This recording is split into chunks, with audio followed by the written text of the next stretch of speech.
रानडुक्कर आणि त्यानंतर असले बिबटे यांची प्रजननाची संख्या वाढत चाललेली आहे।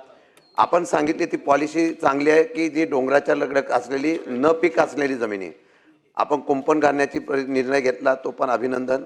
परंतु ज्यावेळेला कळप येतो तर हे सगळं काही उपयोगी होत नाही। आमचा प्रश्न एवढाच आहे की आपण जो नुकसान भरपाई देत आहे प्रति एकरी वन्य प्राण्यांच्या हल्ल्या नुकसान झालेल्या शेतीला, त्यामध्ये वर्षानुवर्ष काही प्रमाणात वाढ होते।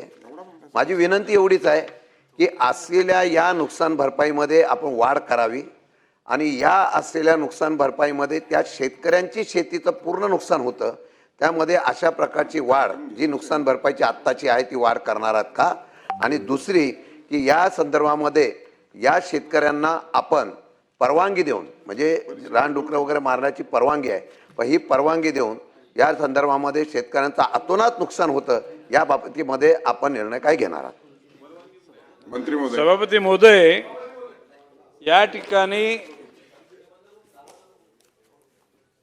डुकर, गवे, हत्ती यांच्या वावरामुळे शेतकऱ्यांचं अतोनात नुकसान होतं हे शशिकांत शिंदेजींच्या मताशी मी सहमत आहे आणि म्हणूनच तो उपाय काढलेला आहे।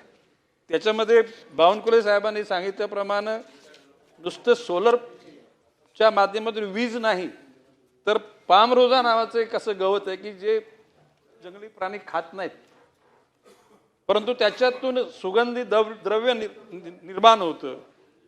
जर का अशा सुगंधी द्रव्य किंवा परफ्यूम बनवणाऱ्या कारखान्यांच्या बरोबर FDCI मार्फत जर जॉईंट व्हेंचर केलं गेलं तर एका लिटरला 10,000 रुपये त्याचं दर आहे आणि अशा मोठ्या प्रमाणामध्ये करण्याचं ठरवलेलं आहे।